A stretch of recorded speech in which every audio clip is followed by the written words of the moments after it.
चंद्रमा की कोमल कांति, Chandra's soft radiance. ब्रह्मांड के उदय के समय चंद्रमा का जन्म हुआ। वो तेजस्वी था, पर उसकी कांति में एक तीखापन था जो सूर्य की धधकती आग का प्रतिरूप था। चंद्रमा अपनी इस तेज रोशनी से प्रसन्न नहीं था।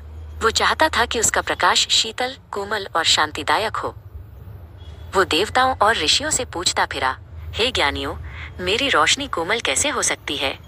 मैं संसार को शीतलता देना चाहता हूँ, न कि एक और ताप। सभी ने सिर झुका दिया, क्योंकि ऐसा भेद कोई नहीं जानता था। अंत में एक वायुदेव ने फुसफुसा कर कहा, मेरू पर्वत के शिखर पर जहाँ आकाश गंगा बहती है, वहाँ ऋषि कर्मण्य तप करते हैं। केवल वही तुम्हें मार्ग दिखा सकते हैं। चंद्रमा अपनी यात्रा पर निकल पड़ा। उसने अथक परिश्रम से आकाश के मार्ग पार किए और अंत में मेरू पर्वत के उच्चतम शिखर पर पहुंचा। वहां उन्होंने देखा, एक प्राचीन ऋषि कर्मण्य दिव्य कल्प वृक्ष की सेवा में लीन थे। चंद्रमा ने विनम्रता से ऋषि को प्रणाम किया और अपना दुख बताया। ऋषि कर्मण्य ने प्यार से चंद्रमा को देखा। पुत्र चंद्र, तुम्हारी इच्छा पवित्र है। कोमल कांति का रहस्य केवल कर्तव्य और निस्वार्थ बलिदान में है, जिसे अमृत का स्पर्श मिला हो।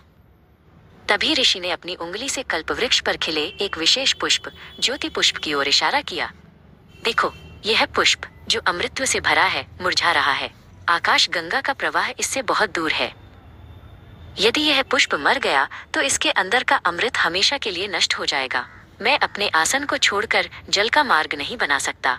इस पुष्प को एक तत्काल पुल की आवश्यकता है। ऋषि कर्मण्य ने चिंता व्यक्त की। एक क्षण भी न गवाते हुए चंद्रमा आगे बढ़े। हे ऋषि, मैं निस्वार्थ भाव से अपनी सेवा अर्पित करता हूँ। मैं अपनी देह को पुल बनाऊंगा। और उन्होंने अपनी देह को आकाश गंगा के पतले किनारे और पुष्प की जड़ों के बीच फैला दिया। आकाश गंगा की आत्मा ने चंद्रमा के बलिदान को देखा। उसने कोमलता से चंद्रमा के ऊपर बहना शुरू किया। अमृत मिश्रित जल चंद्रमा के कण कण से गुजरा और पुष्प की जड़ों तक पहुंच गया। जैसे ही पुष्प को पोषण मिला, उसके भीतर से अमृत की एक बूंद चंद्रमा के हृदय पर गिरी। और उस क्षण चंद्रमा की तीखी कांति समाप्त हो गई। कर्तव्य और निस्वार्थ प्रेम के स्पर्श से उनकी देह ने वह शीतल, मंद और शांत प्रकाश धारण कर लिया जो संसार को सुख और स्वप्न देता है। उस दिन से चंद्रमा कोमल कांति से चमकता है, जो हर रात हमें कर्तव्य की महानता की याद दिलाता है।